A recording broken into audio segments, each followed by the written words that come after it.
Untuk mengawali acara yang penuh keberkahan ini, marilah kita bersama-sama menyimak pembacaan ayat suci Al-Quran yang insya Allah akan dibacakan oleh Akhina Irfan dan Akhina Ragil. Kepada Akhina Irfan dan Akhina Ragil kami persilakan. Assalamualaikum warahmatullahi wabarakatuh.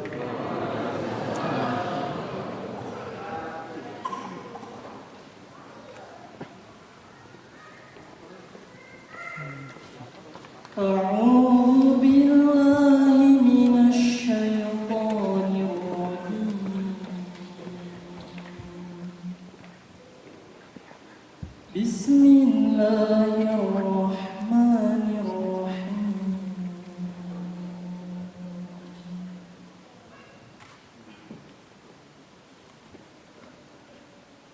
قال إني عبد الله آتاني الكتاب وجعلني نبيا وجعلني مباركا أينما كنت وأوصاني بالصلاة والزكاة ما دمت حيا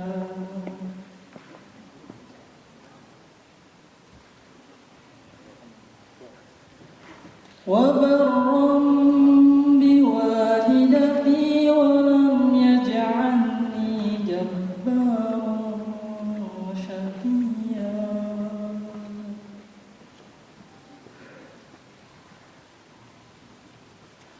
والسلام علي يوم ولدت ويوم أموت ويوم أبعث حيا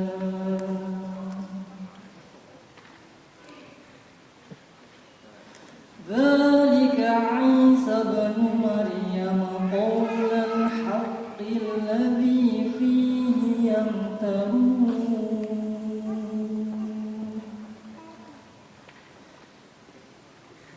ما كان لله أن يتخذ من ولد سبحانه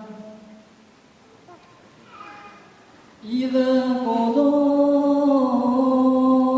أمرا فإنما يقول له كن فيكون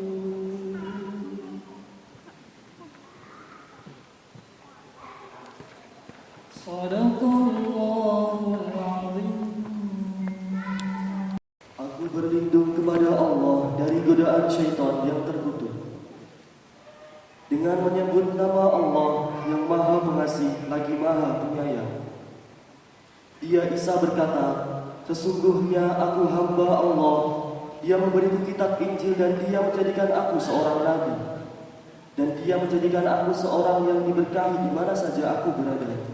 Dan dia memerintahkan kepadaku melaksanakan sholat dan menunaikan zakat selama aku hidup.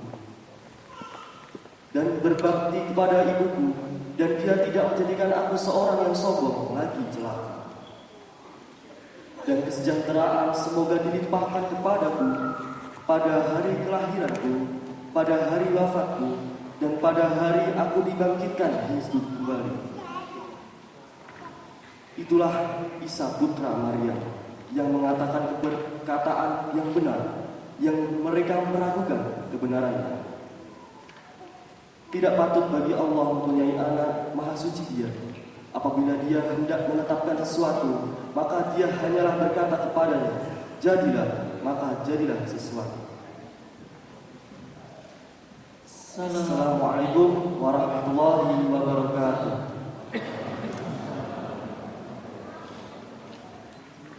Acara selanjutnya adalah sambutan. Sambutan akan disampaikan oleh perwakilan dari KMIH kepada saudara muslim. Kami persilakan. Assalamualaikum warahmatullahi wabarakatuh.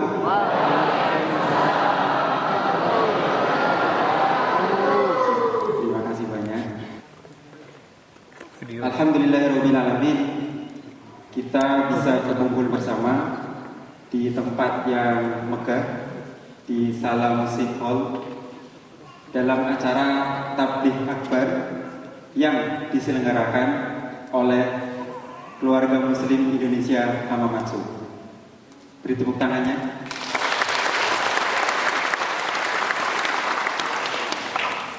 Izin, saya itu sudah mencari beberapa calon bangunan untuk masjid ini. Ada sekitar 7 atau 8 bangunan. Semua rata-rata tidak bisa. Alasannya nggak boleh untuk masjid, hanya boleh untuk pertanian, hanya boleh untuk depot tempat makanan gitu, atau hal-hal lain. Giliran untuk masjid nggak bisa. Tapi bangunan ini satu-satunya yang bisa. Masya Allah. Jadi dari Bu Dosa yang jualan oke, dari pemiliknya juga oke, udah ketemu. Dari Siap Usul, saya jauh-jauh saya datang ke Siap Usul untuk menanyakan bagaimana kalau ini untuk masjid. Oh nggak ada masalah. Ternyata tujuannya multi function gitu. Dari biaya pembangunan saya dengar bahwa ada sekitar 70 miliar rupiah ya, berarti sekitar 700 ya. Dengan 40 miliar konstruksi bangunan sendiri, kemudian 30 miliarnya alat kedokteran. Alat kedokteran nggak dikasih ke kita, kayak orang seperti itu enggak. Tapi alat-alat speaker, kemudian fitness itu boleh. Jadi hanya bangunan dan isinya aja, belum termasuk tanah itu harga yang dijual tadi itu. Harga pasaran dari tanah di sini karena memang di dalam kota ya, per meternya 85.800 yen saya cek luas tanahnya. Jadi kalau di total kali kan ada di sini, ketemunya adalah 1 juta ya sekian. Ini hanya tanah saja. Tetapi bangunan ini dijual untuk kita seharga 15 miliar atau dalam yennya itu 150 ribu. Ya, mohon dukungan dan doanya. Itu aja sekian. Terima kasih banyak. Assalamualaikum warahmatullahi wabarakatuh.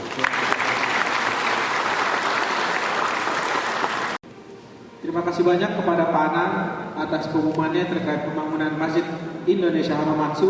Semoga kita semua Allah memberi kesempatan untuk berkontribusi ya dalam amal jariah ini, proyek amal jariah yang besar ini, yang insya Allah untuk keberkahan kita semua muslim dan muslimat Hamamatsu insya Allah. Bismillahirrahmanirrahim. Assalamualaikum warahmatullahi wabarakatuh. Innalhamdulillah, salatan wassalaman ala nabiyillah, la haula wala quwwata illa billah. Ba'da syukur dan salam ya, langsung saja karena Ustadz sudah ada di belakang menunggu. Persingkat ya, Kak, saya mewakili lembaga Amil Zakat Nasional Yakesma yang sekarang sudah berdiri di Jepang, ingin mempresentasikan sedikit saja selaku mitra penyelenggara kegiatan hari ini ya. Jadi Yakesma ini lembaga zakat Amil Zakat Nasional yang sudah memiliki legalitas resmi di Indonesia dan sudah berdiri juga di Jepang. Silakan. Tema pada kali ini yaitu La Tahzan. La Tahzan. Secara letterlock atau secara bahasa kita mengartikan yaitu jangan bersedih. Nah, seperti apa sih yang dimaksud dengan jangan bersedih itu? Mungkin kita awam ya mengenal hal tersebut. Bersedih yang seperti apa yang dimaksud? Bersedih, namun juga Allah meminta mengingatkan kita untuk bahwa ada Allah yang bersama dengan kita. Seperti itu. Pada kesempatan yang berbahagia ini telah hadir alhamdulillah di antara kita seorang dai yang masyhur dari Indonesia yang insya Allah ilmunya sangat bermanfaat bagi kita semua, yaitu Ustadz Hanan Attaqi. Mungkin Bapak Ibu semua, Mas Mbak semua ada yang sudah pernah datang ke kajian Ustadz Hanan Attaqi di Indonesia atau mungkin banyak yang belum. Tapi hari ini alhamdulillah Allah takdirkan, Allah datangkan Ustadz Hanan Attaqi ke Hamamatsu Jepang untuk bertemu dengan Mas Mbak semua. Dan semoga ini pertanda dari Allah untuk menurunkan keberkahan untuk kita semua, menurunkan pertolongan-pertolongan atas masalah-masalah hidup kita semua. Dan ini adalah waktu terbaik untuk kita berdoa. Semoga Allah memberikan petunjuk dan kemudahan dalam kehidupan kita sehari-hari. Amin, amin, ya rabbal alamin. Baik, saya ingatkan kembali untuk mengkondisikan diri, mengkondisikan barang bawaan, kemudian juga alat komunikasi untuk di mode getar atau mode silent agar tidak mengganggu jalannya ceramah yang akan disampaikan. Kemudian juga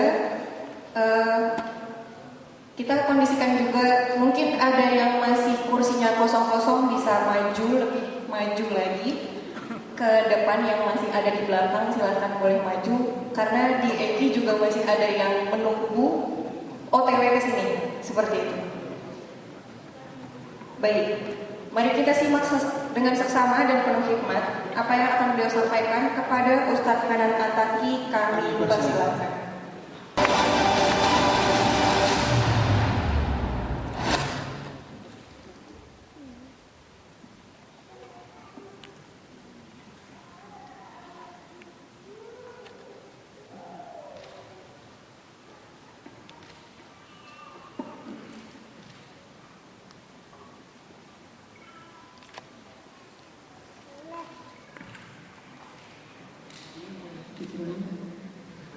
Mulai.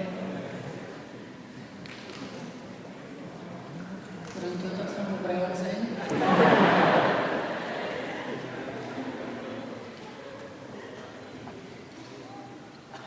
Kurang lembut. Baik, bismillahirrahmanirrahim. Assalamualaikum warahmatullahi wabarakatuh.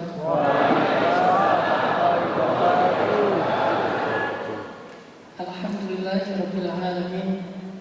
Alhamdulillahilladzi bi ni'matihi tatimmus shalihat wa bi fadlihi tatanazzalul khairat wal barakat wa bi taufiqihi tatahaqqaqul maqasid wal ghayat. Asyhadu an la ilaha illallah wahdahu la syarika lah wa asyhadu anna sayyidana Muhammadan abduhu wa rasuluhu alladzi la nabiyya ba'dahu. Allahumma salli ala sayyidina Muhammadin fil awwalin wa salli ala sayyidina Muhammadin fil akhirin wa salli ala sayyidina Muhammadin fil mala'il a'la ila yaumiddin wa ala alihi wa ashabihi ajma'in. Rabbana hab lana hukman wa alhiqna bis salihin. Rabbi shrah li sadri wa yassir li amri wa hlul 'uqdatan min lisani yafqahu qawli. Amma ba'd. Apa kabar jemaah fisabilillah di masjid?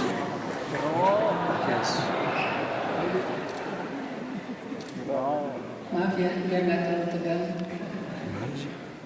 Judul kita sore hari ini adalah ubur-ubur ikan lele. Jangan sedih, ada Allah, Le. Salah satu rahasia kesehatan mental itu, saya pengen membahas kalimat la tahzan innallaha ma'ana ini dari sudut pandang anak muda. Karena segmentasi dakwah saya itu adalah anak muda, Gen Z atau milenial 90-an, anak nongkrong, anak komunitas, anak hobi, anak gaul, anak wibu. Karena segmen dakwah saya itu bukan santri, bukan aktivis, maka saya akan mencoba untuk menggunakan bahasa kaum atau lisanul kaum, bahasa segmentasi tersebut. Hal yang lagi happening di anak muda sekarang itu adalah mental issue atau mental health atau mental problem.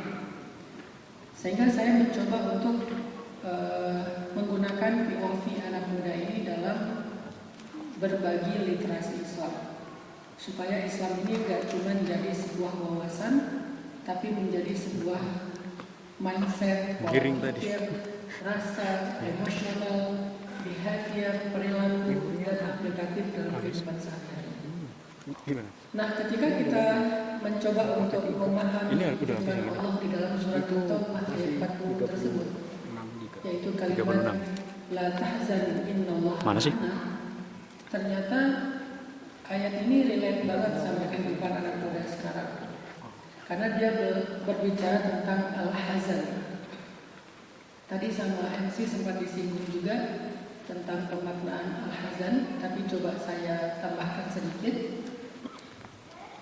Kata hazan atau la tahzan di dalam ayat itu terjemahan yang lebih tepatnya bukan jangan sedih, tapi jangan khawatir.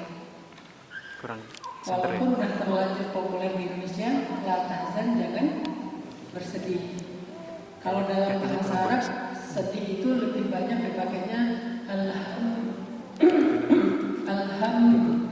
atau jamaknya al-bunun, itu sedih. Kalau khawatir, mereka pakainya hazan atau ahzan.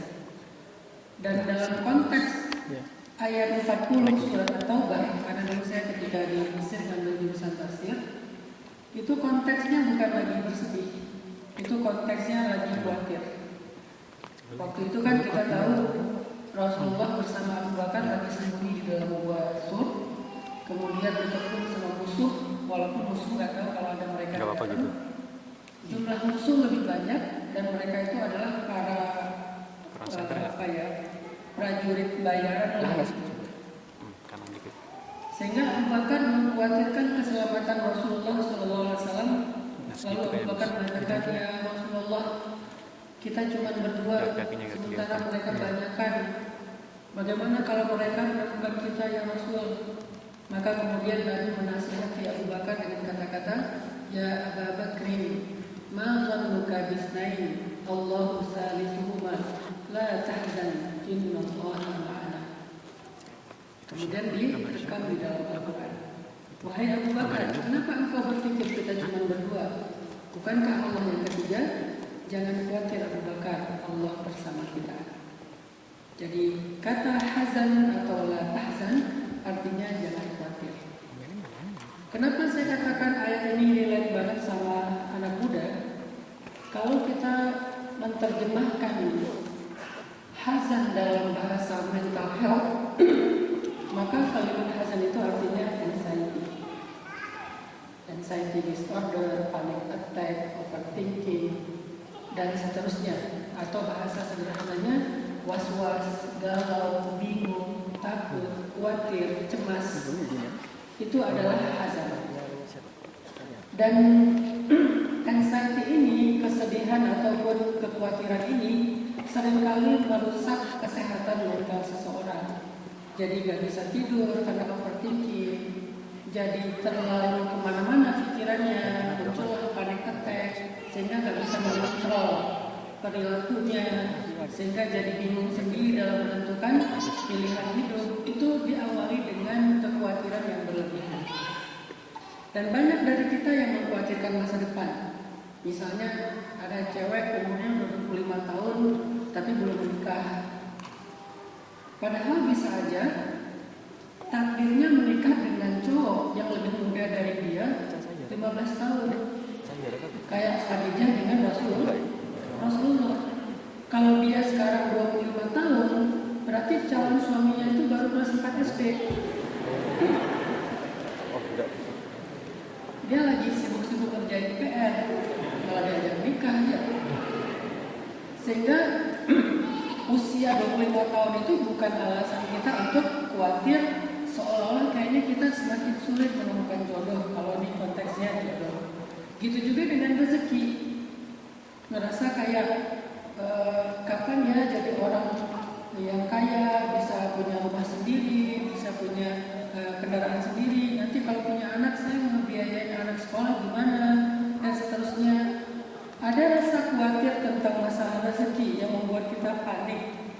Dan kepanikan ini secara negatif kemudian menjadi perilaku korupsi, menjadi perilaku mencuri, menjadi perilaku pragmatis kayak misalnya judi online, atau menjadi perilaku yang suka utang tapi nggak bisa bayar. Setiap ketemu teman pinjam dulu 100, pinjam dulu 100 ya. Nah, kenapa muncul perilaku-perilaku yang enggak proporsional seperti ini? Karena munculnya kepanikan dalam diri dia. Baik urusan jodoh, urusan rezeki, urusan keseharian, urusan masa depan, urusan masa tua. Kepanikan-kepanikan kita tentang sebuah resiko dalam sebuah keputusan, sebuah resiko dalam sebuah perjalanan, resiko dalam sebuah hubungan, resiko dalam sebuah pilihan hidup. Kita sering kali dihantui dengan pikiran-pikiran yang menakutkan tentang masa depan kita, yang kita sebut dengan hazan atau anxiety tadi, sehingga membuat langkah kita itu nggak mudah. Nah, bagaimana Islam mengajarkan kita tentang mengatasi kepanikan ataupun anxiety supaya mendapatkan kesehatan mental dalam menjalani hidup, supaya mental kita kuat dalam mengambil sebuah keputusan, supaya kita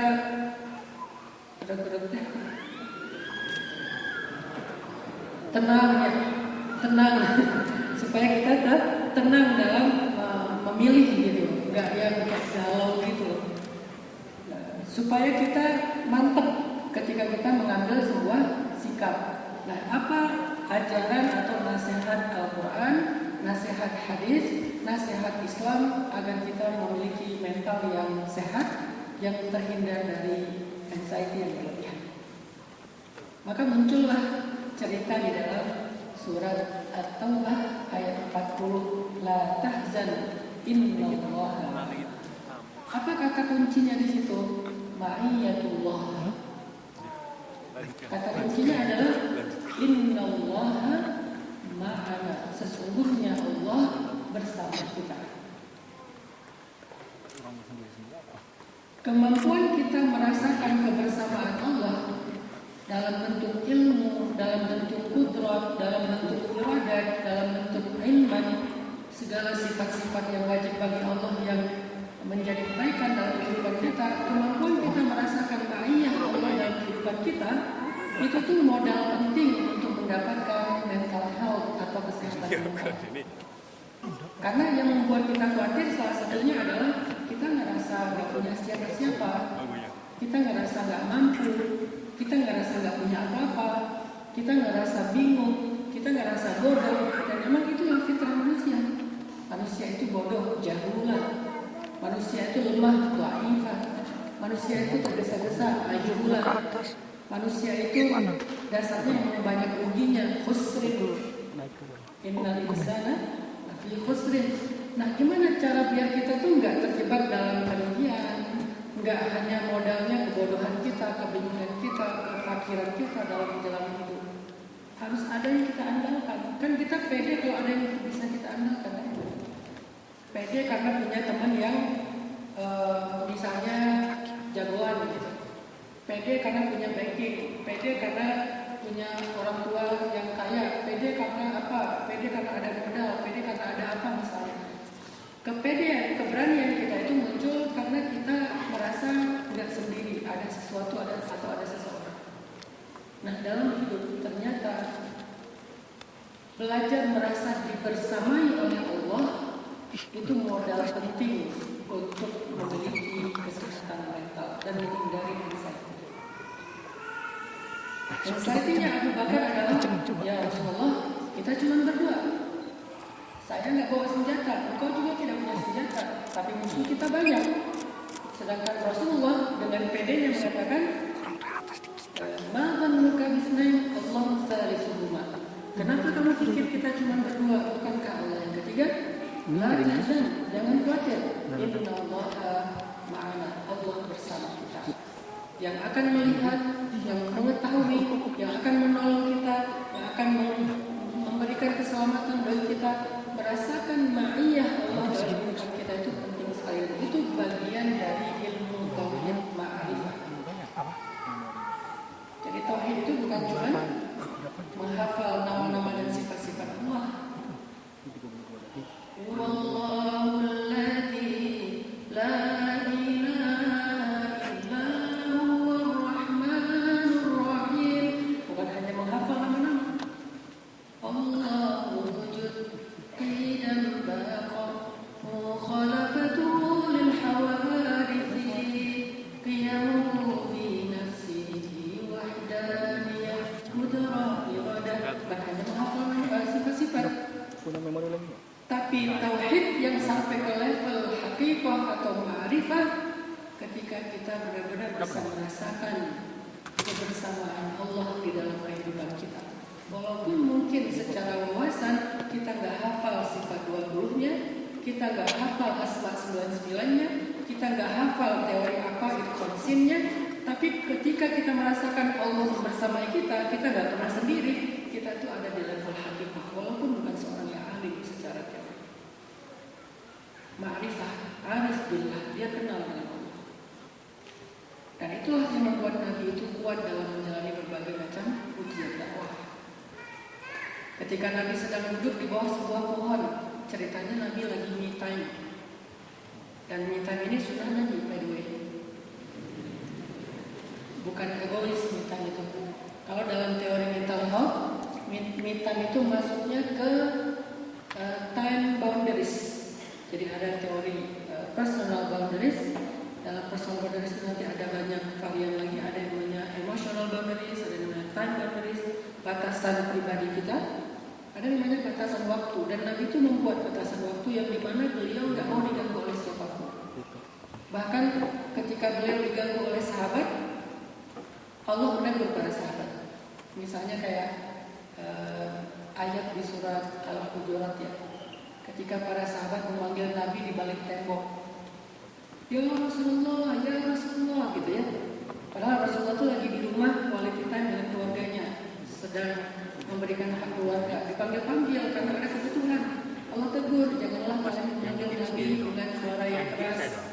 Kenapa? Itu mengganggu quality time-nya, sehingga Nabi merasa nggak nyaman. Atau di dalam surat Al-Ahzab ada sahabat yang bertamu ke rumah Rasulullah SAW sampai malam nggak pulang-pulang.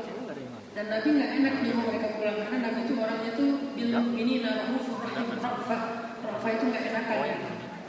Gimana ya nyuruh pulang? Tapi kok mereka nggak ngerti dari kasih kode. Kalau zaman sekarang kasih kodenya lihat Javindi atau apa ya, nggak ngerti. Mereka tuh asik aja curhat. Supaya Nabi nggak terganggu karena Nabi butuh waktu buat istirahat buat dirinya, akhirnya datanglah malaikat Jibril. Turun wahyu di dalam surat Al-Ahzab. فَإِذَا طَعِمْتُمْ فَانْتَشِرُوا وَلَا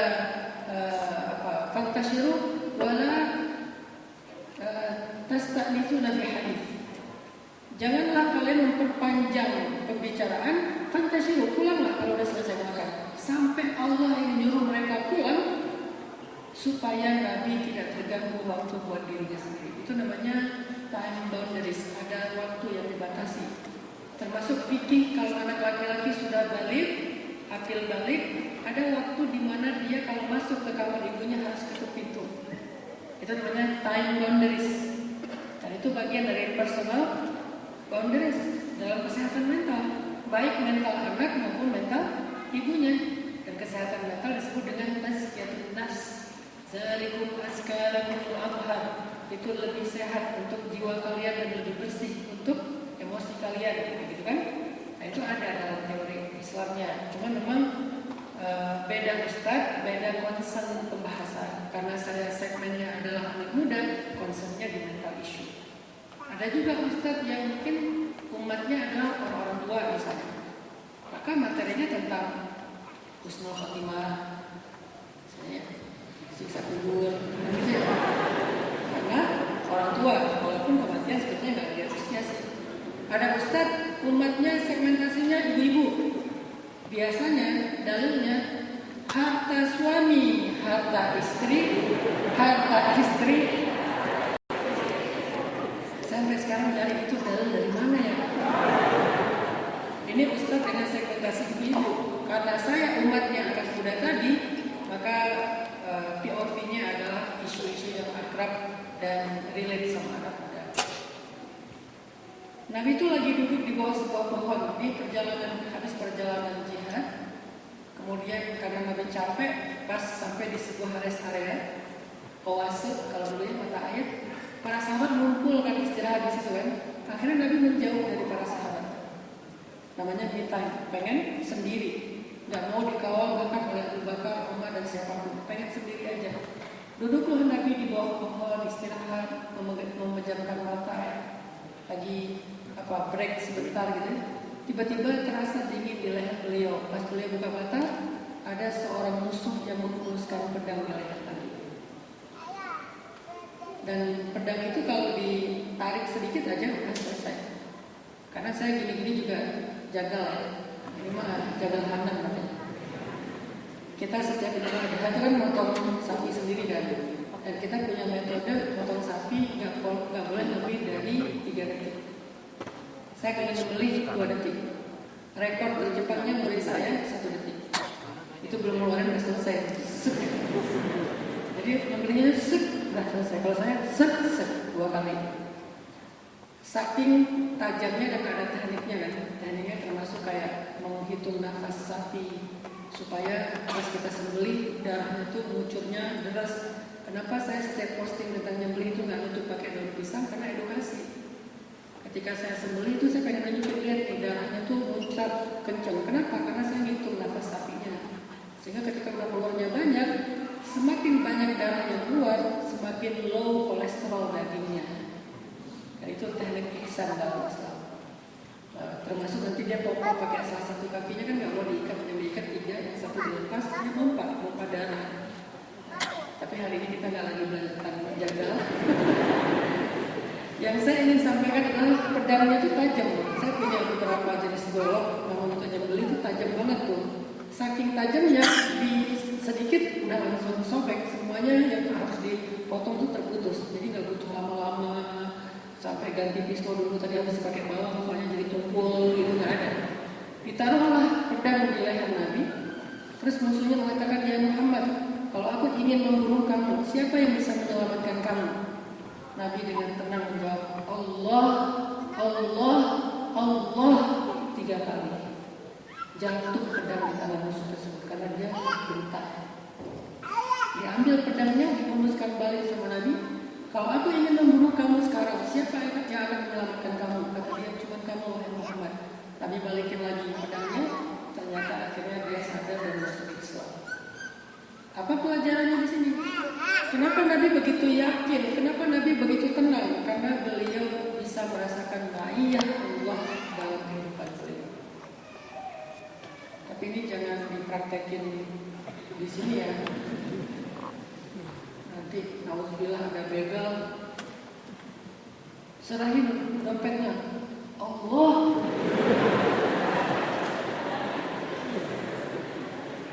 Kenapa kita nggak berhasil Ustaz? Karena iman kita belum sekeren Nabi.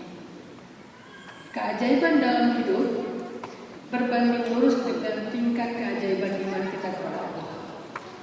Kalau iman kita iman yang logis, maka yang kita alamin hanyalah hal-hal yang logis. Kalau iman kita itu cenderung ingkar, maka kita nggak mengalami apapun dari pertolongan Allah. Tapi kalau iman kita memang ajaib, nggak terikat dengan yang ilmiah, walaupun ilmiah itu sebuah sunnatullah, bisa ilmiah, bisa nggak ilmiah, pokoknya yang namanya Allah itu ala kulli syai'in qadir. Bisa apa aja. Allah bisa menciptakan manusia dari ayah dan ibu, Allah bisa menciptakan manusia tanpa ayah dan ibu, yaitu Adam. Allah bisa menciptakan manusia ada ibu tapi nggak punya ayah seperti Isa, suka-suka Allah. Karena dia ala kulli syai'in qadir. Maka kalau iman kita seajaib itu, kita akan melihat banyak keajaiban dalam hidup kita. Jadi keajaiban hidup tergantung keajaiban iman. Kalau kalian pengen melihat keajaiban dalam hidup kalian, dalam masalah kalian, coba belajar iman yang ajaib. Iman di atas rata-rata. Dan itulah iman yang Rasulullah SAW. Allah, Allah, Allah, langsung pedang musuh itu jatuh ke tanah. Inilah kekuatan dari merasakan ma'iyah dibersamai oleh Allah Subhanahu.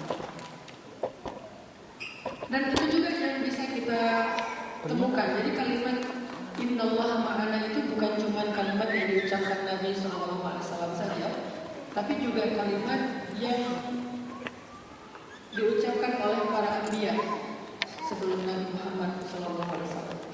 Salah satunya adalah Nabi Musa AS. Nanti kalau kalian baca di dalam Al-Quran surat Asy-Syu'ara surat 26 ayat 61 dan 62, itu ada adegan kecil yang luar biasa. Kami bantai ini sama Fir'aun karena Fir'aun itu kejam sekali dan pasukannya pasukan terkuat di muka bumi di zaman itu. Mungkin kalau di zaman-zaman berikutnya ada pasukan Romawi, pasukan Persia dengan gajahnya, pasukan Romawi dengan infanterinya, dengan artilerinya, pasukan Viking, pasukan Mongol. Nanti pada akhirnya pasukan Islam. Ternyata di zaman itu pasukan terkuat di muka bumi adalah pasukan Mesir, pasukan Fir'aun. Bahkan disebut bukan prajurit, disebutnya Autad. Zil Autad, Fir'aun yang memiliki paku. Apa itu paku? Pasukan. Kok pasukannya disebut paku? Saking kuatnya ketika mereka berdiri di atas tanah, seolah-olah ditancapkan seperti paku di atas tanah. Jadi tidak ada kayaknya pasukan di muka bumi yang Allah mengistilahkannya dengan Autad, dengan paku, kecuali pasukan Mesir di zaman itu. Ini pasukan yang paling ditakuti nih. Membantai orang itu luar biasa. Sehingga akhirnya Bani Israel ketika dah terjebak di antara dua tebing, di depannya ada laut, di belakangnya ada tentara Fir'aun. Di dalam surat Asy-Syu'ara ayat 61 mereka mengatakan inna lamudrakun, wahai Musa kita pasti akan tertangkap. Wahai Musa kita pasti akan dibantai. Dengan tenang Nabi Musa menjawab di ayat 62. Qala kalla inna ma'iya rabbi sayahdin. Gak mungkin kata Musa. Kenapa? Sesungguhnya bersamaku ada Tuhanku yang akan memberikan petunjuk jalan. Ini kalimat persis dengan kalimat Nabi Muhammad di surat Taubah. Nabi Muhammad bilang, la tahzan innallaha ma'ana. Nabi Musa bilang, kalla inna ma'iya rabbi sayahdin. Kata Nabi Muhammad, jangan khawatir, Allah bersama kita. Kata Nabi Musa, sesungguhnya bersamaku ada Tuhanku yang akan memberikan jalan dan petunjuk.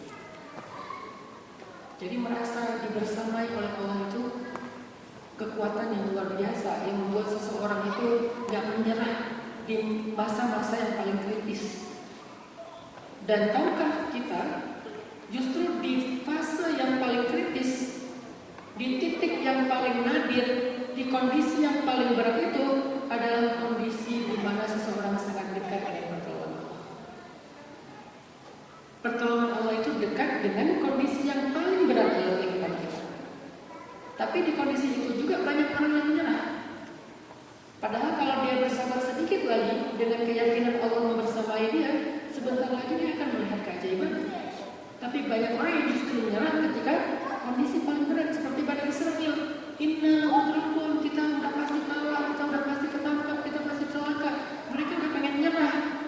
Tapi karena mereka ditemani oleh seorang nabi yang hebat, Musa alaihissalam, dan Musa mengatakan, kalla, enggak mungkin, bukan cuma enggak mungkin. Saking yakinnya, padahal udah jelas-jelas itu terjebak tuh. Kanan kirinya tebing yang sangat tinggi, enggak mungkin mereka daki. Di depannya laut, enggak mungkin mereka seberangi. Di belakangnya musuh yang enggak mungkin mereka hadapi. Tapi dengan sangat yakin Musa mengatakan, kalla, enggak mungkin. Inna ma'iya rabbi sayahdin.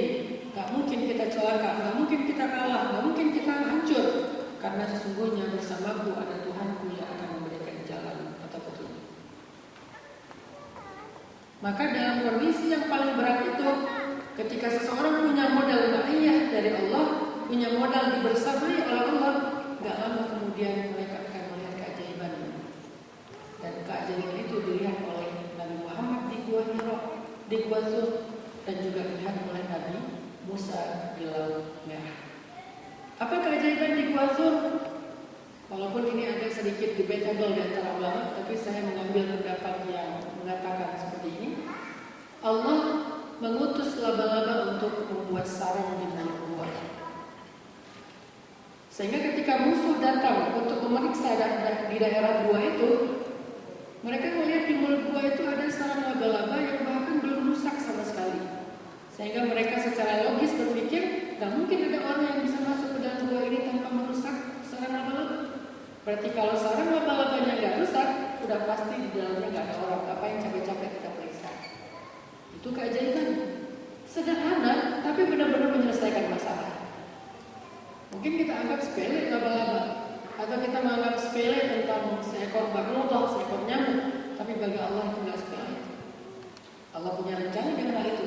Bahkan seekor nyamuk pun bisa membunuh raja yang paling kuat di muka bumi yang namanya Namrud. Ada 4 raja yang paling kuat di muka bumi. Bahkan Fir'aun aja gak masuk dalam bursa. Berarti sekeren-kerennya Fir'aun gak disebut raja yang paling kuat. Padahal udah yang paling ngeri kan. ternyata ada 4 raja yang paling kuat, 2 mukmin, 2 kafir. Yang mukmin yang pertama Zulkarnain, yang kedua Sulaiman, sedangkan yang kafir yang pertama namanya Namrud dan yang kedua namanya Nebukadnezar. Dua-duanya dari Babilonia. Firaun nggak disebut. Berarti dibandingkan dengan Namrud, Firaun itu cuma kepala desa. Kekuasaannya dibandingkan dengan Namrud, kekuasaan Firaun yang sebegitu besar cuma kepala desa dibandingkan dengan presiden. Saking luasnya kekuasaan Namrud dan saking kuatnya Babilonia di zamannya. Tapi raja kuat ini matinya hanya karena seekor nyamuk masuk ke dalam kepalanya, bersarang di kepalanya, nggak mati-mati. Sehingga saking sakitnya kepala dia sampai dia bentur-benturkan kepalanya ke dinding, berdarah, dan itu lebih ringan daripada sakitnya nyamuk di dalam kepalanya. Akhirnya dia mati karena nyamuk.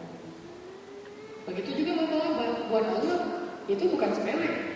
Justru hal yang simpel kayak gitu membuat musuh terkecoh.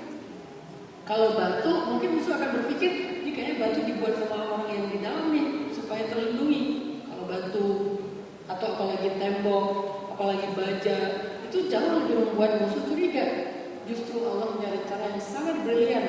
Bukan batu, bukan baja, bukan tembok, cuma sarang laba-laba. Gak usah pakai pedang, giniin aja sobek. Tapi musuh tidak melakukannya. Kenapa? Karena mereka tidak menyangka ada orang yang bisa masuk ke dalam gua itu tanpa merusak sarang laba-laba. Ini keajaiban. Allah punya rencana.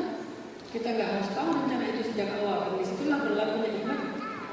Kalau kita tahu rencananya bukan iman, tapi ilmu. Kadang-kadang ada hal yang secara ilmu kita nggak tahu. Secara rencana nggak sesuai dengan rencana kita. Tapi bukan rencana kita, karena yang paling penting rencana Allah. Rencana kita itu hanya untuk memenuhi kewajiban ikhtiar. Tapi yang berlaku dalam kehidupan ini bukan rencana kita, rencana Allah. Bukan kehendak kita, kehendak Allah. Bukan izin kita, izin Allah. Jadi hidup ini tentang Allah, bukan tentang kita. Jadi apa ruginya kalau rencana kita nggak berjalan? Jangan kecil hati kalau rencana kalian nggak berjalan, karena masih ada rencana lebih hebat, yaitu rencana Allah. Udah deket, nggak jadi. Love bombing. Apa itu love bombing? Sebuah perilaku manipulatif secara emosional. Perhatian banget, habis-habisan. Kata-katanya luar biasa. Aku nggak bisa hidup tanpa kamu. Kamu orang terbaik yang pernah aku temui. Kamu adalah bintang, matahari, bulan, dan black hole, galaksi. Semua universe masuk dalam kata-katanya. Udah dekat, udah mau komitmen, udah mau tunangan, tiba-tiba hilang tanpa jejak. Nomornya ganti, akunnya ditutup. Mau pakai akun kedua pun nggak bisa ngintip. Kenapa? Karena itu rencana kita. Allah punya rencana yang lebih baik. Memang bukan sama dia dan paling kamu bahagia. Aku udah sediakan seseorang yang layak buat kamu, yang insya Allah akan sangat act of service buat kamu, yang insya Allah sangat soft spoken. Saking soft sampai gak kedengaran suaranya. Apa? Saking soft spokennya gitu. Allah punya rencana. Mau itu tentang tadi, ini kan cuma kasus ya, jodoh, rezeki dan seterusnya. Tapi secara konsep, hidup ini bukan tentang rencana kita. Hidup ini tentang rencana Allah. Terus ngapain kita membuat rencana? Hanya untuk memenuhi syarat ikhtiar. Dan itu kewajiban kita. Maka jangan berkecil hati kalau rencana kita nggak berhasil, karena bukan tentang itu. Ada rencana Allah yang lebih baik. Rencana Nabi semuanya dalam buat tuh. Rencana Allah membuat tameng dengan benang-benang yang sangat rapuh, yaitu laba-laba. Begitu juga dengan Musa. Kalau Musa kejadiannya ngeri gitu. Kalau Nabi Muhammad kejadiannya kayak simpel tapi benar-benar selesai gitu. Kalau Nabi Musa versi lainnya nih, versi yang megah gitu. Kalau Nabi Muhammad versi yang sederhana tapi efektif.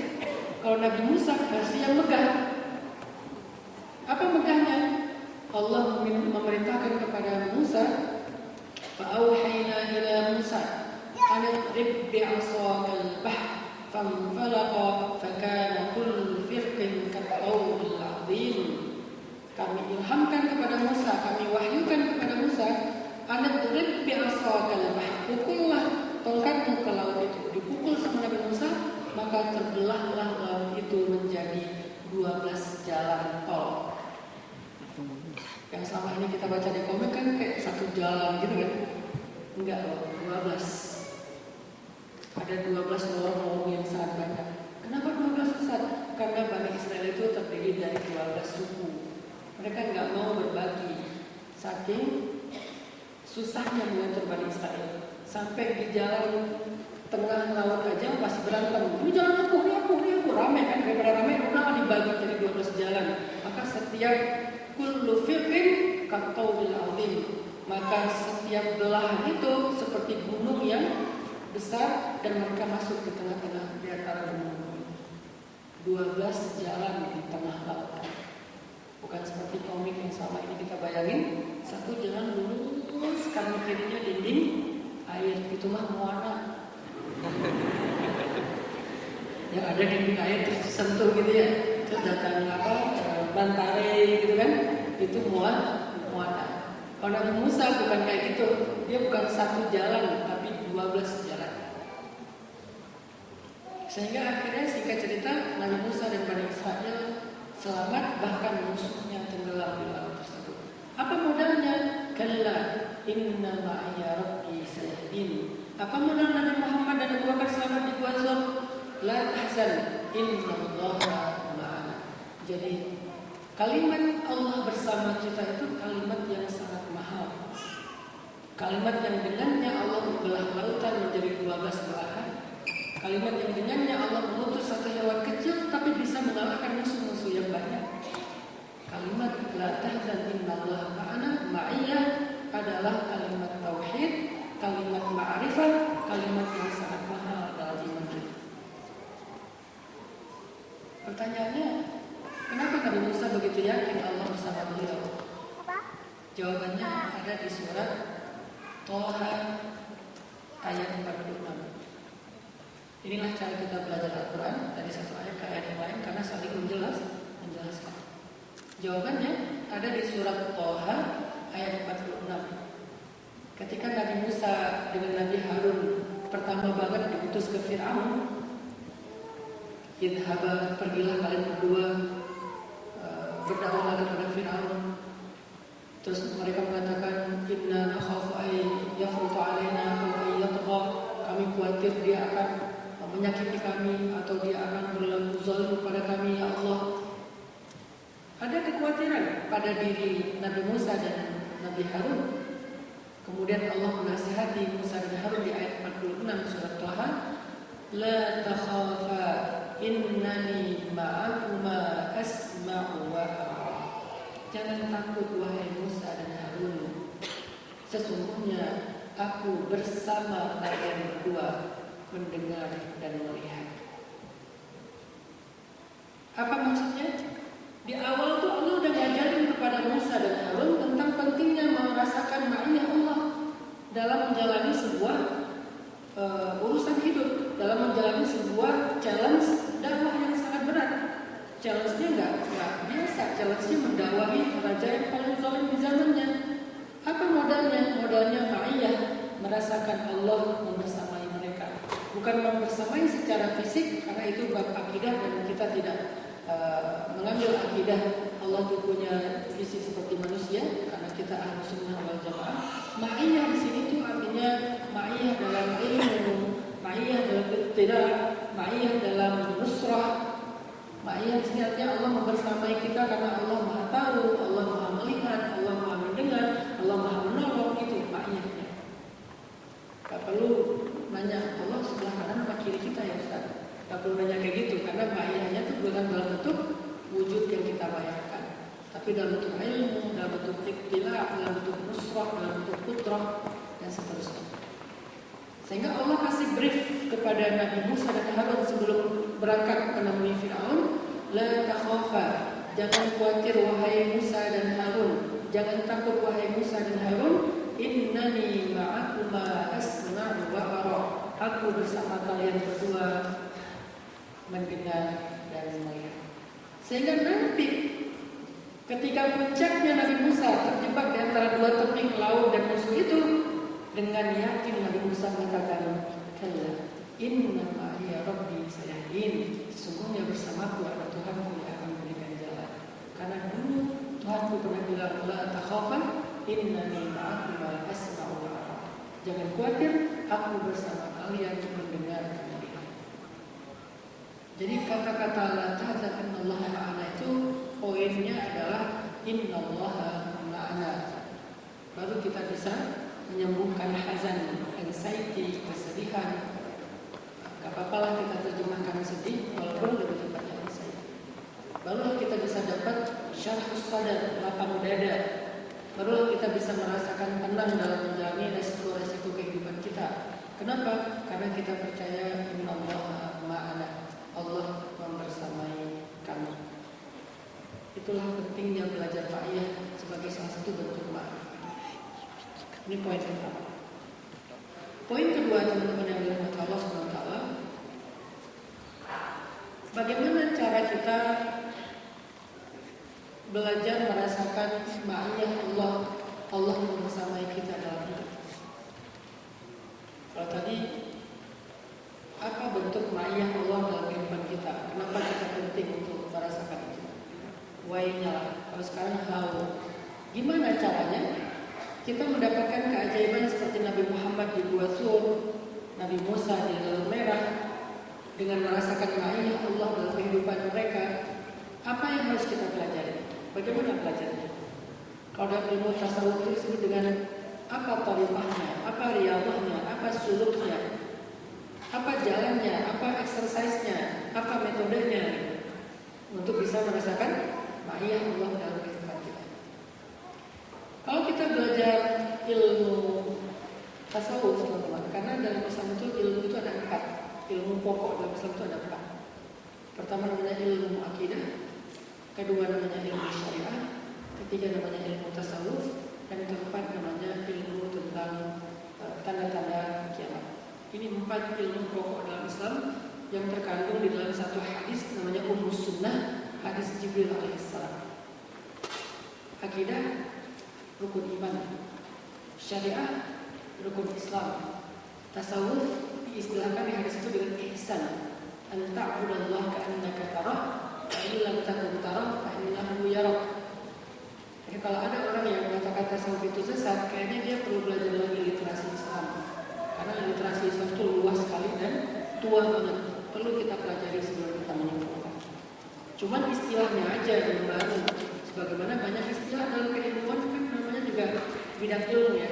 Dia punya istilah sendiri, ilmu mantik lah, ilmu nahwu lah, ilmu saraf lah, ilmu apa sebutlah jarang ta'dil lah dalam ilmu hadis, ilmu ulumul Quran lah dalam tafsir, ilmu usul fiqh lah dalam fikih. Nanti ada fikihnya, ada usul fiqhnya. Usul fiqh itu apa? Usul fiqh itu adalah pola fikir fikih. Kalau produk dari pola fikir itu namanya fatwa. Jadi sebelum orang berfatwa dia harus punya pola fikir fikih. Itu ilmu alatnya. Ada ilmu kayak gitu. Itu cuma nama. Tapi secara substansi udah ada sejak zaman Nabi, termasuk ilmu tasawuf. Substansinya apa? Ihsan. Maka dalam ilmu tasawuf, metode untuk mengenal Allah itu cuma 2 secara garis besar. Sebelum kemudian muncullah tariqat-tariqat, muncullah berbagai macam riyadhah.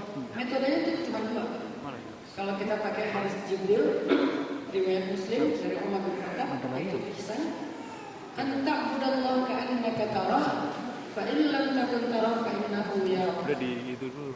Bagaimana cara kita belajar merasakan ma'iyah Allah? Metodenya cuma 2. Yang pertama musyahadah, yang kedua muraqabah.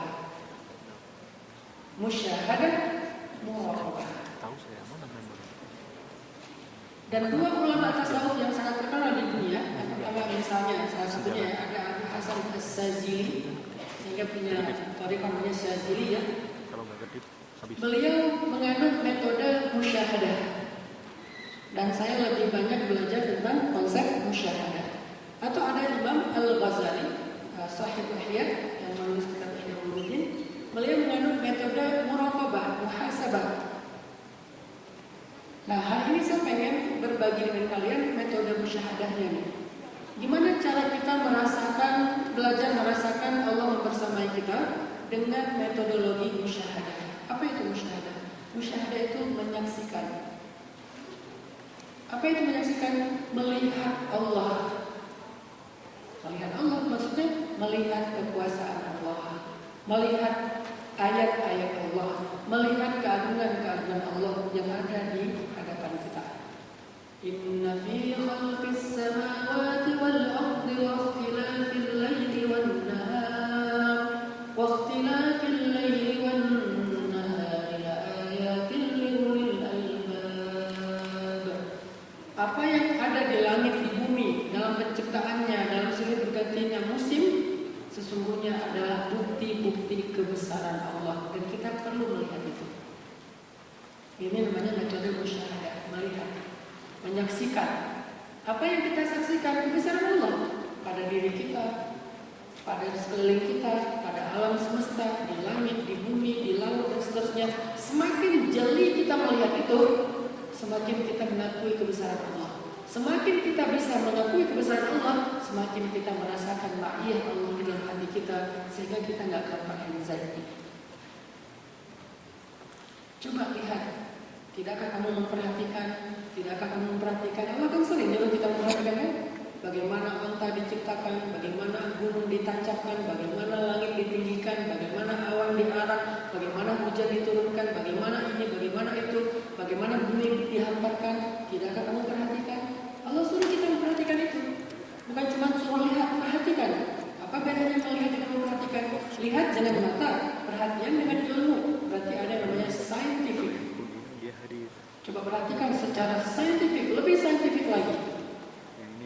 Saya punya sekolah, saya bikin sekolah di Indonesia, di Bandung, sekolah gratis dengan kurikulum internasional, SD dan SMA. Yang SMA-nya saya kasih nama 29 Sociopreneur High School, sekolah tentang change maker. Dia mencetak calon pembuat perubahan di masyarakat, namanya juga change maker.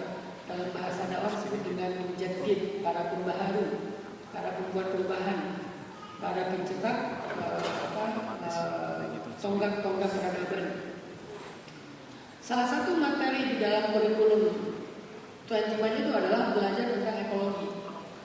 Dan walaupun orang nyebutnya saya seorang dai atau ustadz, saya ngajar biologi di sekolah SMA. Tapi biologi dengan perspektif Al-Quran.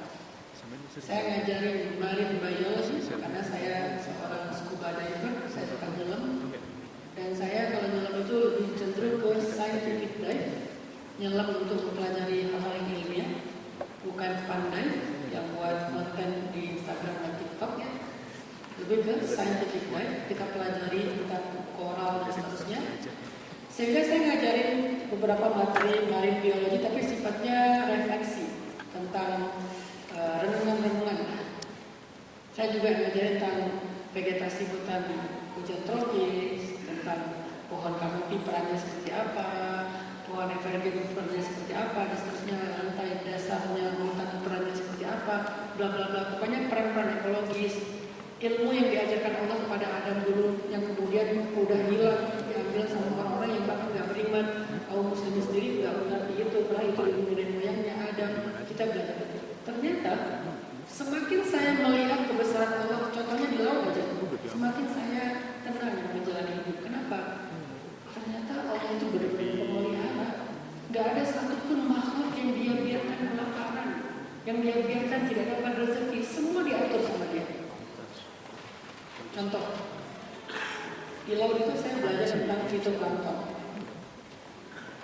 Plankton itu kan ada dua, ada zooplankton, ada fitoplankton. Zooplankton itu yang di SpongeBob yang kita nonton yang jelek itu zooplankton. Tapi ada yang lebih kecil dari zoo, karena zoo itu agak lebih gede. Kalau fito itu dia mikroorganisme, nggak bisa dilihat kecuali dengan kacamata besar, fitoplankton. Ada satu makhluk yang sangat mikro, yang dalam bahasa Arab disebut musghar, bukan sagir. Kalau sagir itu kecil, kalau musghar itu kecil dan hanya bisa dilihat dengan alat tertentu. Dan itu dibahas sama Ibnu Abbas, bahkan sahabat Nabi di zaman Rasulullah. Jadi Allah menciptakan bukan hanya yang sahir tapi yang musghar, bukan hanya kabir tapi mukabbar, bukan yang gede aja tapi yang hanya bisa dilihat walaupun dia besar tapi nggak bisa dilihat kecuali pakai alat pembesar namanya teleskop. Bukan hanya kecil tapi bisa dilihat dengan alat pembesar yang memperjelas yang kecil namanya mikroskop. Dan itu istilahnya sudah ada sejak zaman sahabat. Namanya musghar dan mukabbar. Penjelasan tafsir dalam ayat tentang Adam sebagai khalifah. Tapi kita nggak bahas. Fitoplankton yang sangat kecil mikroorganisme itu tuh hidup di bawah permukaan air. Hidup di bawah permukaan air. Apa sih peran fitoplankton itu? Menurut kita kayak nggak penting banget. Fun fact-nya, oksigen yang kita hirup ini itu tuh diproduksi lebih banyak di laut daripada di hutan. Di hutan itu kita menghirup oksigen sekitar 40 atau 30% saja. Sedangkan laut memproduksi oksigen 60-70%. Siapa makhluk Allah yang Allah tugaskan untuk memproduksi oksigen yang sangat berarti bagi manusia itu namanya fitoplankton. Mikroorganisme kecil yang nggak kelihatan yang hidup di bawah permukaan laut. Bagaimana cara dia bekerja memproduksi oksigen untuk kepentingan manusia? Dia memproduksinya dengan cara menyerap karbon dari atmosfer, lalu dengan fotosintesis cahaya matahari dia memilah karbon itu menjadi dua bagian. Satu bagian dia rubah menjadi oksigen, yang satu lagi dia rubah menjadi glukosa, O2 dan glukosa. Yang glukosa ini akan menjadi makanan bagi hewan-hewan laut di sekitarnya. Sedangkan oksigennya akan dibantu oleh arus dan ombak. Jadi ombak itu punya peran ekologis. Apa perannya? Dia menciptakan turbulensi di permukaan air. Dengan bantuan turbulensi di permukaan air itu, maka oksigen itu akan dilepaskan ke udara, dilepaskan ke atmosfer. Ini pentingnya peran fitoplankton dan dia akan terganggu perannya kalau ada sampah. Karena saya punya campaign tentang sampah dan segala macam di Indonesia. Hampir nggak ada tokoh Islam yang bicara tentang ekologi ini terlalu serius ya. Yang banyak itu kalau dari sisi agama itu Katolik sama Buddha. Kalau Islam nggak terlalu aware tentang masalah isu ekologi ini. Kita sedih dan malu sebetulnya. Karena kita khalifah kan. Jadi ketika saya bicara tentang masalah-masalah ekologi, orang banyak yang merasa loh, ternyata ada ayatnya ya, ternyata ada hadisnya ya, ternyata itu literasi Islam itu lengkap banget ya. Iya, cuma emang nggak ada sampai sini. Ya udahlah bagi-bagi tugas. Nah, apa yang dimakan oleh fitoplankton? Fitoplankton itu punya makanan yang Allah simpan di bawah permukaan laut sekitar 100-200 meter.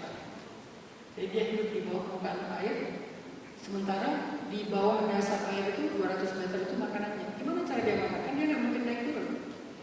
Ternyata makanan di bawah itu berasal dari sampah-sampah organik kayak terumbu karang yang sudah rusak, hewan yang sudah mati. Sampah organik ini kemudian dimakan oleh ikan. Salah satunya ikan dekomposer itu salah satunya adalah bumhead. Jadi anak-anak diver itu pasti senang banget ketemu sama bumhead. Yang ikan gede itu punya benjol gitu. Kenapa ada benjol? Kayak gini juga. Jerawat. Kenapa bumhead punya benjol? Benjol itu fungsinya sebagai paru. Oh gitu. Iya. Dia Ini kalau ini habis, menghancurkan karang-karang yang sudah rusak pakai kepalanya. Setelah hancur kecil-kecil dia makan. Setelah dia makan jadi pup. Pupnya itu kayak pasir. Iya itu. Jadi pasir di laut sebagian besar adalah pup hewan-hewan dekomposer sebetulnya. Iya itu juga. Tapi nggak usah jijik ya, karena dia clean, bersih. Karena nanti apa yang di laut itu semuanya bersih dan membersihkan. Dia pup, kemudian si kotorannya yang kecil-kecil itu kayak pasir akan nyangkut di wall, di dinding koral laut. Karena di dalam laut itu ada wall, ada slope, ada macam-macam. Di dinding laut itu dia nyangkut si kotoran itu, pasir-pasir itu. Dan itu adalah sampah organik yang nanti akan diubah menjadi makanan fitoplankton. Udah nyangkut, ketika nyangkut di situ, disedotlah di dalam laut itu kita para divers biasanya itu menemukan yang namanya daun karang. Ada fenomena yang sangat indah di bawah laut namanya marine snow. Kalian di Jepang pasti pernah melihat salju turun kan? Nah seperti itulah yang di bawah laut.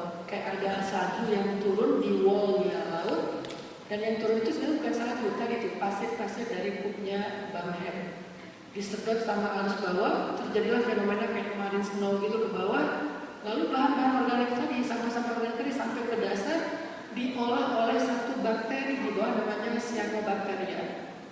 Ada makhluk Allah namanya cyanobacteria di bawah, dia merubah, dia makan tuh pasir-pasir itu, dia rubah menjadi fosfor dan nitrogen.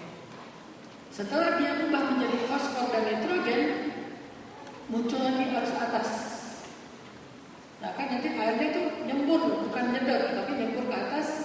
Nah fosfor dan nitrogen ini dibuang ke atas, dan itulah yang menjadi makanannya fitoplankton. Itu yang kita pelajari, yang scientific dive. Jadi kita dalam memperhatikan, oh ini lagi ada makan siang nih, muncul arus atas. Dan yang makan bukan cuma fitoplankton, nanti ada makhluk-makhluk yang lain juga yang makan dengan makanan-makanan yang ukurannya lebih besar.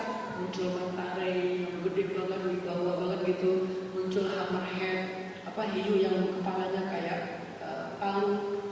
Disitulah saya merenung, Masya Allah, untuk memproduksi fosfor dan nitrogen, makanannya si fitoplankton sebegitu rumitnya. Mulai dari koral yang rusak, kemudian datang banghead, kemudian nyangkut di wall, kemudian datang gangkaran, kemudian diolah oleh cyanobacteria, lalu datang upcurrent, lalu disampaikan kepada si fitoplankton. Oh, Allah seriusnya ngasih makan hamba-hamba. Kalau fitoplankton aja dikasih makan sebegitu serius, padahal dia cuma mikroorganisme, apalagi pemimpinnya semua makhluk bumi yang bernama manusia. Sebagai khalifah, tenang, hidup saya dirawat sama Allah. Inna ma'iya rabbi sayahdin. Tafakkur, musyahadah, saksikan. Semakin saintifik, semakin jelas. Ini baru satu nih cerita fitoplankton, belum lagi nanti cerita yang lain-lain. Fungsi dari ini, fungsi dari ini. Begitu juga di hutan dengan segala macam fungsinya, termasuk serangga yang kita anggap jijik atau ulat. Kita kan kalau lagi nanam tuh ada ulat kayak ngerasa kayak sedih gitu kan dimakan ulat. Padahal kata Nabi, setiap kali menanam pohon lalu bermanfaat bagi burung, bagi hewan, bagi manusia, kalian dapat pahala sedekah. Harusnya ketika kita nanam, kita niatin juga buat ulat. Karena ketika dimakan ulat kita dapat pahala. Malah kita egois banget nggak mau berbagi sama ulat. Gara-gara nggak mau berbagi, akhirnya kita semprotlah dengan semprotan kimia. Kenapa muncul semprotan-semprotan itu? Karena industri, dan industri itu adalah egoismenya manusia, pengen untung sendiri, nggak mau berbagi dengan alam. Di situ, oh ulat itu ada fungsinya, oh serangga itu ada fungsinya, dan mereka dikasih makan sama Allah dengan cara yang sangat ajaib. Oh apalagi saya. Jadi musyahadah, melihat, menyaksikan semesta dengan bukti-bukti kebesaran Allah adalah sebuah thariqah, sebuah metodologi untuk mengenal atau ma'rifah kepada Allah. Ketika kita sudah ma'rifah kepada Allah, sudah mengenal Allah, kita nggak akan ragu dan nggak akan bingung lagi menghadapi hidup kita. Kenapa? Saya punya Allah yang maha agung, yang maha kuasa, yang maha mengatur, yang maha memelihara, yang maha menjaga. Udahlah, serahin ke Dia aja. Ini yang namanya musyahadah. Jadi karena waktunya terbatas, saya sampaikan 2 poin aja. Poin yang pertama, modal untuk mendapatkan kesehatan mental, menghilangkan anxiety dalam diri kita adalah belajar merasakan kebersamaan Allah. Kalimat innallaha ma'ana adalah kalimat yang sangat mahal, yang dengan kalimat itu Allah membelah lautan menjadi 12 jalan. Dan dengan kalimat itu Allah mengutus makhluk kecil yang bernama laba-laba untuk mengalahkan makhluk besar yang bernama orang kafir Quraisy. Yang dengan kalimat itu Allah mengutus burung-burung ababil untuk melindungi Ka'bah. Bukankah Abdul Muthalib bilang gitu juga? Ketika Abraham bertanya, "Hai Abdul Muthalib, jauh-jauh kamu datang ke sini, hanya ngomongin tentang ternak-ternakmu, bukan ngomongin tentang Ka'bah." Apa kata Abdul Muthalib? "Ternak-ternak itu milik aku, sedangkan Ka'bah itu milik Allah, biar Allah yang melindunginya." Itu kan kata-kata ajaib. Sehingga ketika Abraham menyerang, ya Allah yang memilikinya, Allah yang baik. Berarti bukan jodohnya. Pernikahan itu hanya ujian bagi dia, bukan jodohnya. Khadijah sebelum bertemu dengan Nabi Muhammad 2 kali menikah dan 2 kali diuji. Pertama suaminya meninggal, kedua bercerai. Lalu menjanda sekian tahun, di usia 40 tahun baru bertemu dengan jodoh yang sebenarnya, yaitu Rasulullah. Cuma kayak gitu hidup. Tetap menangis, tetap merintih, tetap mengadu. Gak mungkin lah kita dapat masalah gak merintih ya. Sakit gak mengadu gak mungkin. Pasti ada yang penting gak mencela. Apa mencela? Anjir, enggak. Kalau di tempat saya di Bandung, enggak. Yang penting tidak mencela. Kalau sekedar ya Allah dan segala macam menangis itu rahmah. Enggak apa-apa dengan air mata. Laki-laki juga boleh menangis walaupun laki-laki tidak bercerita.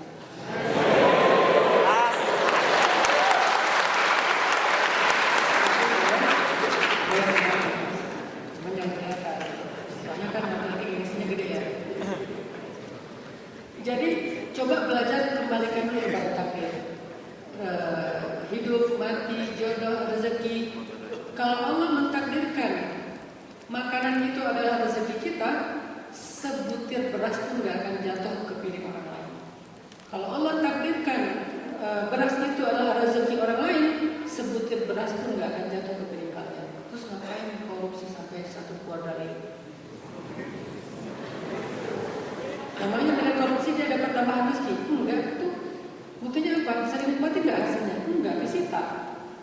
Nah emang bukan rezeki dia, bukan takdir dia. Gimana pun dia bisa-bisa nggak akan jadi milik dia juga. Kalau kayak gitu ngapain korupsi? Oh, kalau gitu ngapain ikhtiar Ustaz? Ini pertanyaannya sahabat kepada Rasulullah. Ya Rasulullah, bukankah semua sudah ditakdirkan? Kenapa kita ikhtiar? Ada yang namanya kalau dalam kerja itu gaji pokok, ada yang namanya bonus. Gaji pokoknya misalnya UMR Indonesia ya 5 juta. Mau kita perform sebaik apapun, gajinya tetap 5 juta, tapi bonusnya 15 juta. Nggak perform pun, gajinya tetap 5 juta, tapi nggak akan jadi kebaikan. Dapat SP, surat peringatan 1, 2, 3, dan seterusnya. Gajinya nggak berubah. Begitu juga tentang rezeki. Ada takdir yang namanya mubrom, tidak berubah. Ada takdir yang namanya mu'allaq, berubah. Rezeki, jodoh, hidup, mati, kejadian, mubrom, tidak berubah. Yang berubah apa? Keadaannya. Tentang rezeki, kalau kita bekerja dengan cara yang halal, maka selain kita mendapatkan rezeki sesuai dengan takdir yang sudah Allah gariskan untuk kita 50.000 tahun yang lalu sebelum Allah menciptakan alam semesta, kita mendapatkan yang namanya jaza. Jaza itu balasan, reward. La in syakartum la azidannakum. Aku tambahkan untuk kalian. Kenapa kita ikhtiar dengan cara halal? Biar dapat tambahan-tambahan. Sedangkan yang udah digariskan untuk kita gak berubah. Kalian tidur pun tetap dapat segitu. Tapi kalau kalian bekerja, ada yang namanya barokah. Barokah itu dalam bahasa Arab artinya ziyadatul khair, bertambahnya kebaikan. Tapi kalau kita caranya curang, tetap dapatnya segitu juga. Allah gak akan mengurangi, karena kalimatnya wala in kafartum, bukan la aqussannakum. Kalau kalian kufur akan aku kurangi, enggak kan? Kalau kamu syukur aku tambah. Harusnya kan lawannya kalau kamu kufur aku kurangi, begitu ya? Enggak. Kalau kamu kufur, inna adzabi lasyadid. Tetap rezekinya segitu walaupun dia jahat, tapi rezeki itu jadi penyakit. Rezeki itu jadi masalah. Angkanya enggak berubah. Nah, yang berubah antara bahagia dengan masalah itu disebut dengan takdir mu'allaq.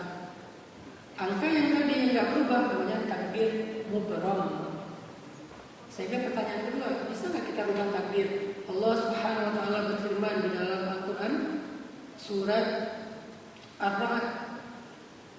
Ini ada ayat surat Ar-Ra'd ayat 39. Surat 13 ayat 39. Kata Allah, ya Allah ma yasha' wa yuthbit wa 'indahu ummul kitab. Allah menghapus apa yang Dia kehendaki dan menetapkan, dan di sisi Allah lah ada kitab induk. Apa itu kitab induk? Ummul kitab, kitab takdir. Di mana disimpan? Di sebuah perpustakaan langit. Apa nama perpustakaannya? Lauhul Mahfuz. Ada kitab suci di situ, ada kitab induk di situ, ada ilmu-ilmu Allah yang disimpan oleh Al-Qalam di situ. Itu namanya sebuah perpustakaan besar di langit namanya Lauhul Mahfuz. Apa maksud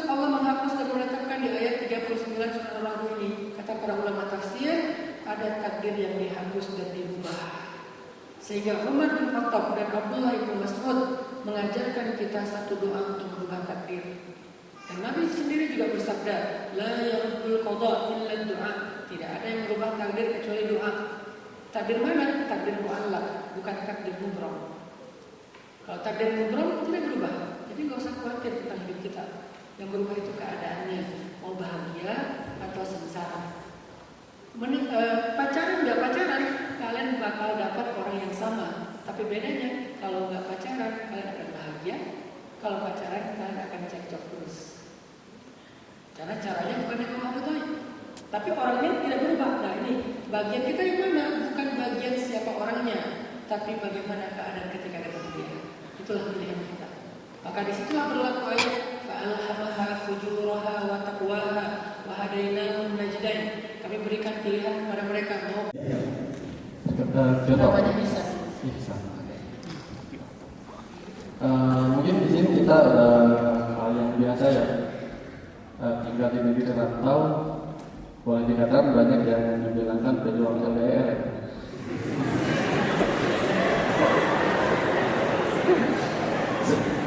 Sedikit cerita, ini pengalaman dari rekan kerja, bukan rekan saya pribadi sendiri, dari mana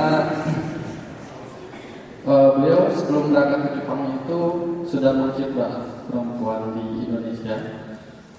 Setelah LDR 3 tahun, qadarallahnya itu 6 bulan sebelum pulang ke Indonesia, ternyata beliau ditinggal nikah sama suami. Nah, tanpa sepengetahuan beliau dan juga keluarganya, sampai akhirnya rekan teman saya ini depresi.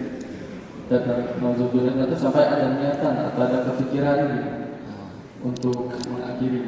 Tapi alhamdulillahnya tuh ada teman-teman rekan-rekan yang sama-sama saling menguatkan, saling mengingatkan.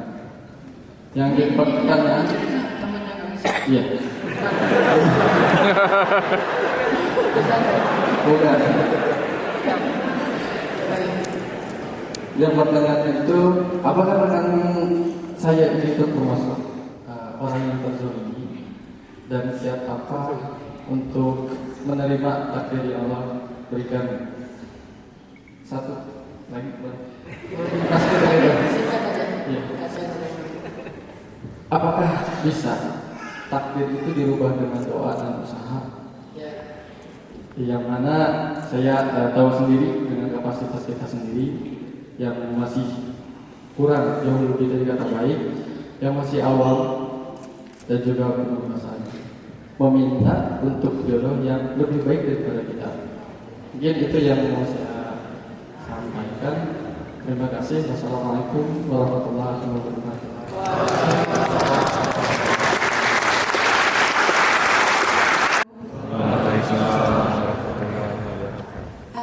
Izin memperkenalkan diri, saya Cahya dari Kaki Gawang Sidulkap.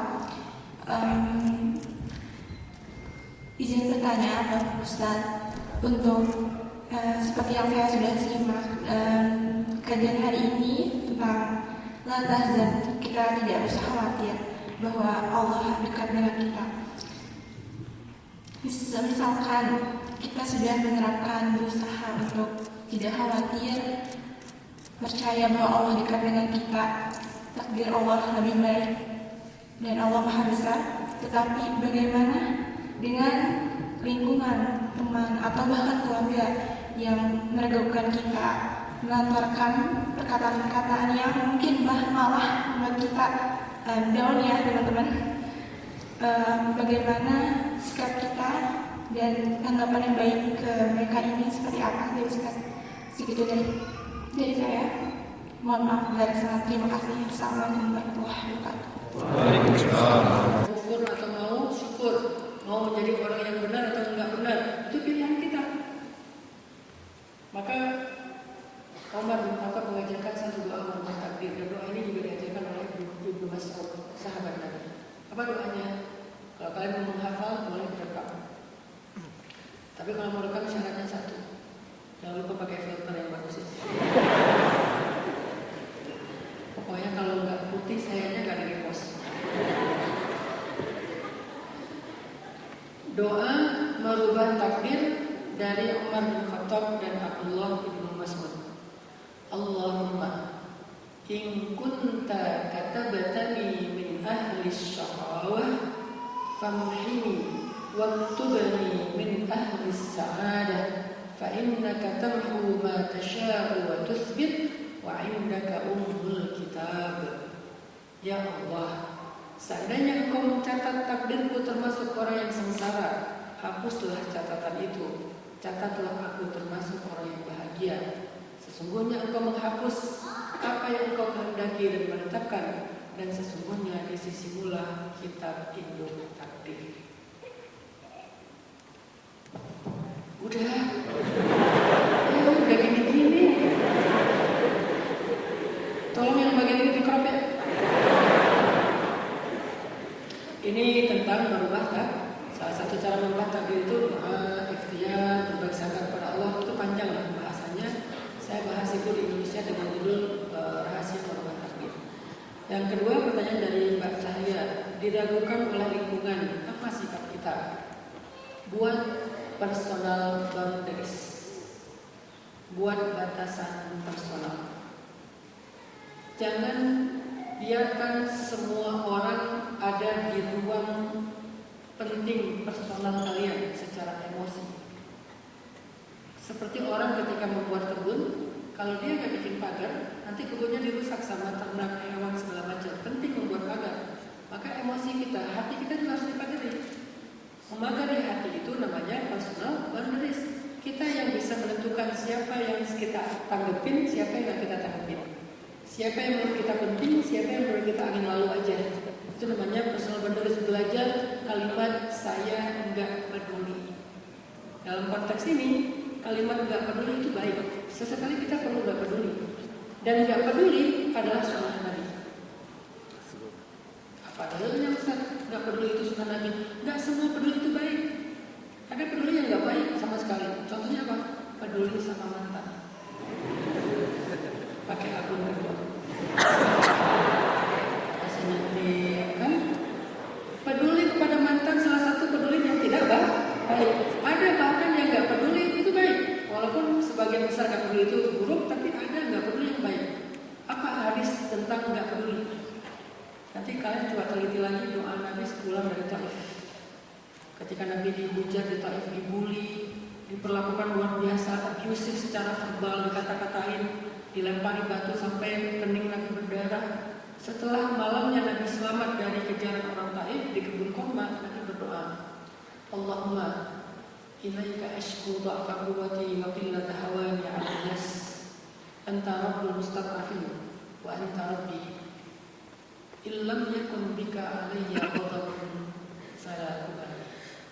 Ya Allah, kepada Engkau aku adukan betapa lemahnya keadaanku di hadapan manusia, betapa hinanya aku diperlakukan oleh mereka hari ini. Engkaulah Tuhan penolongnya orang-orang yang lemah, dan Engkaulah penolongku. Tapi ya Allah, apapun yang terjadi kepada aku, selama Engkau tidak marah kepadaku, aku gak peduli. Jadi harus sesekali punya rasa gak peduli itu penting. Ketika kita yakin bahwa kita gak salah, yang kita lakukan itu sesuai dengan syariat Allah, apapun kata manusia, la ubali, yang penting Engkau tidak marah ya Allah. Itu personal boundaries. Nabi punya personal boundaries. Dengan batasannya apa? Batasannya adalah ridho Allah. Kalau Allah udah ridho, terserah orang mau ngomong apa. Illam yakun bika alayya ghadabun fala ubali. Selama Engkau tidak marah kepadaku ya Allah, aku gak peduli apa kata manusia. La yakhafuna lawmata la'im. Mereka gak khawatir dengan celaan orang yang mencela. Itu namanya personal boundaries. Salah satu hadisnya doa Nabi la ubali, aku tidak peduli. Makanya saya katakan tidak peduli itu sunnah Nabi dalam konteks yang seperti ini. Allahu a'lam. Jazakallahu khairan katsiran kepada Ustaz Hanan Ataki atas jawabannya, pencerahannya. Semoga tidak hanya menjawab pertanyaan Kang Ihsan dan Mbak Cahya juga menjawab keresahan-keresahan kita semua yang hadir pada sore hari ini insyaallah. Dikarenakan waktu yang terbatas, insyaallah kita cukupkan sesi tanya jawab pada sore hari ini. Semoga apa ilmu yang kita dapat hari ini itu semata-mata menambah keimanan kita, menambah ketakwaan kita, dan menghapus anxiety dari hati kita bahwasanya Allah itu dekat, insyaallah. Amin. Sebelum acara ini kita tutup, kami dari panitia memohon berkenannya Ustaz Anang Atakin untuk memimpin doa penutup Ustaz, untuk keberkahan dan turunnya pertolongan Allah bagi kita semua Muslim di Jepang, Muslim Indonesia di Jepang.